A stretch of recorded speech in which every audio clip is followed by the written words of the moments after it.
Hello everyone, welcome back তোমাদেরকে আরও একবার ম্যাডি দ্য গোল্ডেন চ্যানেলে। লাস্ট ব্লগে আমরা তোমাদের সঙ্গে ফুকেটের রিসর্ট আন্দামান্ত্রা রিসর্ট অ্যান্ড স্পায়ের পুরো ডিটেলস ভিডিও শেয়ার করেছিলাম, আর আজকে তোমাদের সঙ্গে আমাদের ফিফি রিসর্টের সমস্ত ডিটেলস শেয়ার করব। আশা করি আজকের ভিডিওটাও তোমাদের জন্য ইনফরমেটিভ হবে, আর যদি থাইল্যান্ড প্ল্যান করো এই রিসর্টটা তোমরা ডেফিনেটলি কনসিডার করতে পারো। প্রোজ কনস দুটোই আমি এই ভিডিওতে পুরো ডিটেলে তোমাদের সঙ্গে শেয়ার করব, আর কমেন্ট বক্স তো খোলা থাকবেই। তোমাদের যদি আরও কোনো ফার্দার কোয়ারি থাকে নিশ্চয়ই কমেন্ট করো, আমি সমস্তটা পড়ি আর ডেফিনেটলি তোমাদেরকে রিপ্লাই করব।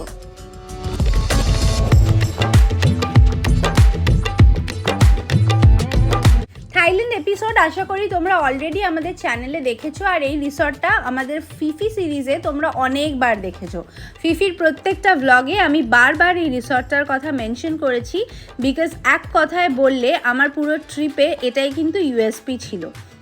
ফিফিতে আমরা ছিলাম হচ্ছে ফিফি ক্লিফ বিচ রিসর্ট। আমি ডেসক্রিপশন বক্সে এর পুরো ডিটেলস আর রিসর্টের লোকেশন আর প্লাস ওদের ওয়েবসাইট সমস্ত কিছু দিয়ে দেবো।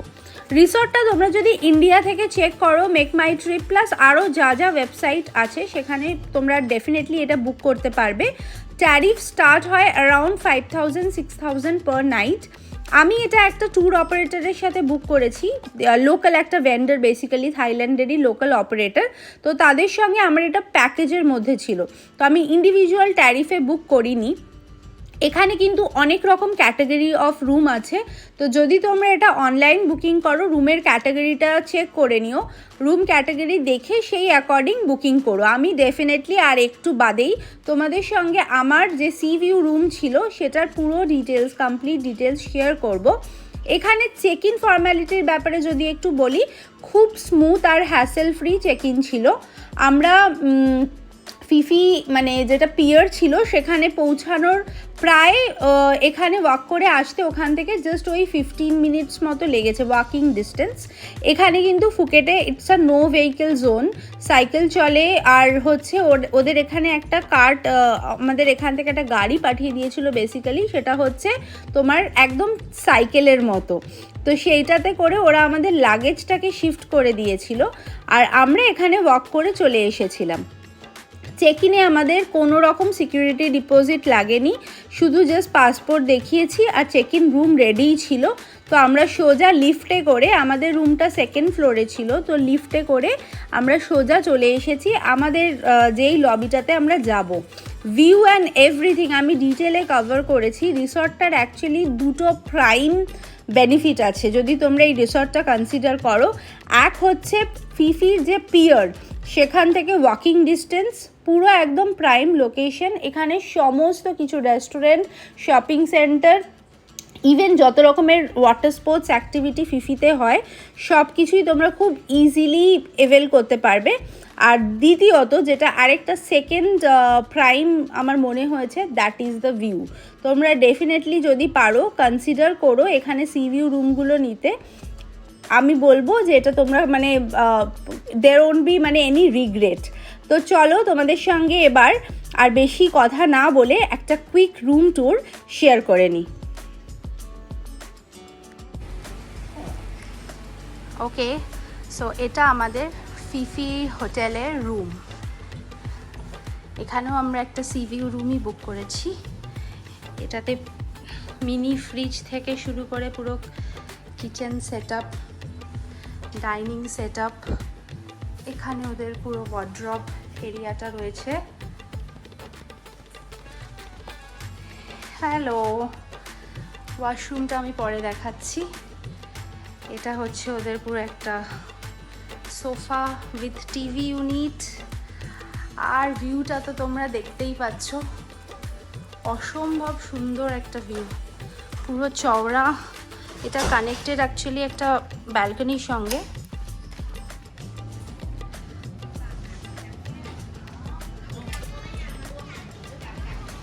And this is the view.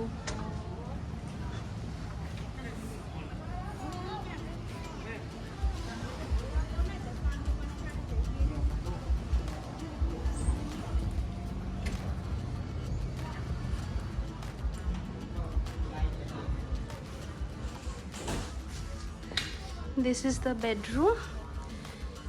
এখানে ক্লোথ ড্রাইং জন্য একটা র্যাক দেওয়া রয়েছে। আর ওয়াশরুমটা দেখাচ্ছি তোমাদেরকেও দেখাবো আর আমিও দেখবো তার সঙ্গে।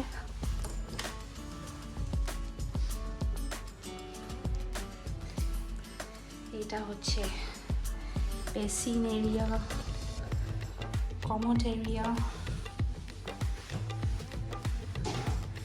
and this is the shower.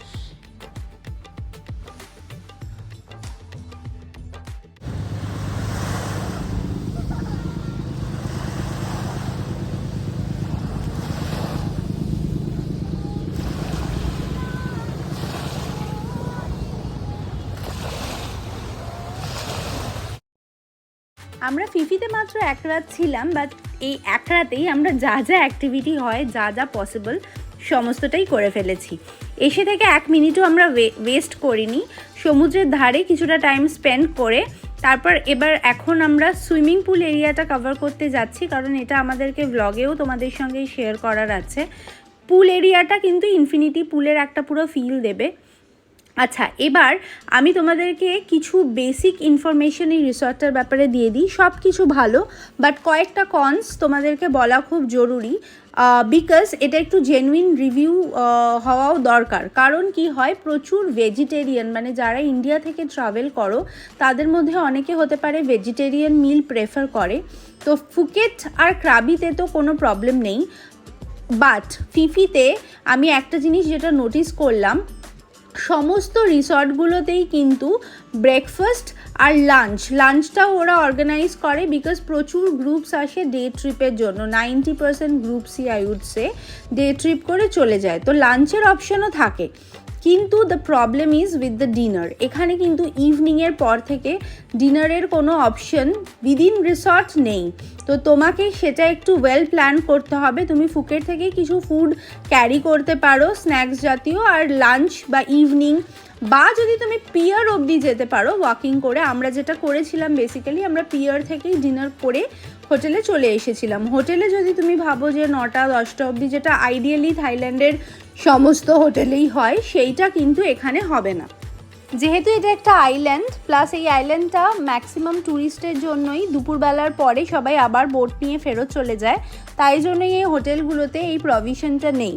Plus এটা একটু মুসলিম পপুলেটেড একটা আইল্যান্ড, তো যার ফলে কি হয়, সকালবেলা যে স্টাফ আমি যত হোটেলেই, প্রচুর হোটেলসেই দেখেছি প্রচুর ফিমেল স্টাফসরা কাজ করে, আর তারা ইভিনিংয়ের পরে বাড়ি চলে যায়। There will be reception staff থাকবে, কিন্তু সেটা খুব মিনিমাম অ্যান্ড মানে একদম 1-2জন স্টাফ দিয়ে পুরো রিসর্টটা রান হয়।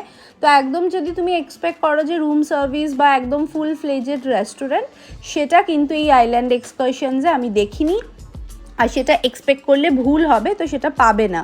তো তাই জন্য একটু মেন্টালি যদি সেট আপ হয়ে আসো, কিছু ড্রাই ফুডস বা কিছু প্যাকেজ ফুড যদি ফুকেট থেকে পিক করে নাও, বা যদি তোমরা একটু ওই অ্যারাউন্ড 7:30-8 একটু আর্লি ডিনার করে নাও ফ্রম দ্য মেন পিয়ারের কাছাকাছি প্রচুর রেস্টুরেন্টসের অপশন আছে, ইভেন ম্যাকডোনাল্ড, সাবওয়ে, এরকম প্রচুর টেক অ্যাওয়ে অপশনসও রয়েছে। সেখান থেকেও তোমরা ইভেন ফুড ক্যারি করে নিতে পারো, ফুড নিয়ে চলে এলে রিসর্টে বসে খেলে, সেটা নিয়ে কোনো অসুবিধা নেই। ইভেন সেখানে তুমি ভেজিটেরিয়ান অপশনও পেয়ে যাবে। কিন্তু আমার এটা একটা ইন্ডিয়ান ট্যুরিস্টের জন্য ডিফিকাল্টিস মনে হয়েছে, বিকজ আমাদের মধ্যে অনেকেই আছে যারা একদম পিওর ভেজিটেরিয়ান, আর এখানে পিওর ভেজের অপশনসগুলো একটু লিমিটেড যেহেতু হয়, আর একদম রিসর্টে যদি না পাওয়া যায় তখন বাচ্চা নিয়ে অনেকে ট্রাভেল করে, ধরো উইথ চিলড্রেন, কিডস থাকে, তো রেস্টুরেন্টটা কিন্তু একদমই অপারেশনাল নয়। পোস্ট লাঞ্চ অবধি তুমি সমস্ত কিছু পাবে, বাট আফটার লাঞ্চ এখানে অপারেশনাল নয়। রেস্টুরেন্টের অপশনটা পুরোটাই তোমাকে বাইরে থেকে ম্যানেজ করতে হবে। তাই জন্য আমি বলবো এটা একটু প্রি প্ল্যান করে বা এটা আগে থেকে একটু কনসিডার করে নিও। বাকি আদারওয়াইজ যা যা পয়েন্ট বলেছি সেগুলো সব valid, the view, location and everything, মানে ইভেন ট্যারিফ ওয়াইজও আমি তো বলবো ইন্ডিয়াতে যদি তুমি কোনো এরকম একটা লোকেশনে প্রপার্টি নিতে চাও, বিট গোয়া বা আন্দামান, এরকম কোনো, ইভেন কেরল, এরকম লোকেশনে যদি এরকম একটা ভিউ মতো প্রপার্টি, ভিউ রুম দিয়ে প্রপার্টি নিতে চাও, it won't cost you 10-12,000 per নাইটের কস্টিং দেবে। কিন্তু সেই অ্যাকর্ডিংলি কিন্তু রিসর্টটা বেশ নিট অ্যান্ড ক্লিনভাবে মেনটেন, আর প্লাস ট্যারিফটাও বেশ রিজনেবল, 5-6,000 পার নাইট নেয়। তো ডেফিনেটলি তোমরা যদি ফুডের অপশনটাকে একটু ম্যানেজ করা যায় ফর ওয়ান নাইট, ডিনারটা দ্যাট অলসো ওয়ান মিল, তাহলে ডেফিনেটলি তোমরা এই রিসর্টটাকে কনসিডার করতেই পারো। রিসর্টটা বেসিক্যালি একটা ক্লিফের ধারে, তো এই সামনের দিকটা পুরো ওপেন টু সি, আর পিছনে এই ব্যাকগ্রাউন্ডে রিসর্টের পুরো একটা ক্লিফ এরিয়া রয়েছে। মাঙ্কিজ চলে আসে বলে ওরা কিছু রেস্ট্রিকশনস মানে বি অ্যাওয়্যার করে কিছু নোটিশ দিয়ে রেখেছে, not to feed any monkeys, but আমরা সেরকম কোনো প্রবলেম মাঙ্কি মানে একদম ওভার স্টাফড উইথ মাঙ্কি সেরকম নয়, কিন্তু একদমই এর থেকে বেশি মাঙ্কিজ ডিস্টারবেন্স আমরা আমাদের ইন্ডিয়াতে দেখি। তো we are being Indian, we should be habituated. Puri, Benares সেখানে প্রচুর মাঙ্কিজ রয়েছে, বাট এখানে তাও ওরা নোটিশ দিয়ে রেখেছিল। এটা একটা আমি ক্লিপটা অ্যাড করেছি, এটা ইভিনিংয়ের দিকে অ্যারাউন্ড ওই 4টে, 4:30, 5টার মতো বাজে।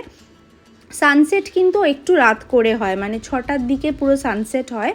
এখন একটা হালকা আলো রয়েছে আর রোদটা খুব একটা নেই, তো তাই জন্য এই ক্লিপটাও একটা দিয়েছি। আর এখন তোমাদের সাথে আবার নেক্সট ডে মর্নিং যে আমরা ব্রেকফাস্ট করতে যাচ্ছি, তো ব্রেকফাস্টের পুরো কী কী অপশানস, এখানে বুফে অপশান তো ডেফিনেটলি, তো কী কী রয়েছে সেটা একটু একটা গ্লিমস তোমাদের সঙ্গে শেয়ার করব। সাফিসিয়েন্ট কোয়ান্টিটি থাকে, আমরা খুব কম ব্রেকফাস্ট করেছিলাম কারণ আমাদেরকে একদম ভীষণ ফুল করতে পারিনি, কারণ আমাদের এরপরে স্কুবা ডাইভিংয়ের একটা প্যাকেজ বুক করা ছিল, যেটা আমরা এখান থেকেই ব্রেকফাস্ট সেরেই সোজা ওই সেন্টারটায়, ডাইভিং সেন্টারটায় চলে যাব। তাই জন্য আমরা খুব বেশি পেট ভর্তি করে খাইনি, পেট একটু খালি জায়গা রেখেই খেয়েছি। আর লাঞ্চও ফিরে এসে এখানে টুকটাক করব, বিকজ আমাদের ফেরিটা কিন্তু অনেকটা দুপুরের দিকে, মানে অ্যারাউন্ড 2:30-3টের দিকে ছিল, যার ফলে আমাদের কাছে হাতে অনেকটা সময় ছিল। তাই জন্য এইখানে ব্রেকফাস্টে আমরা বিশাল কিছু খাইনি, তবে এই এরিয়াটা কিন্তু অনেকজনকে অ্যাকোমোডেট করতে পারে।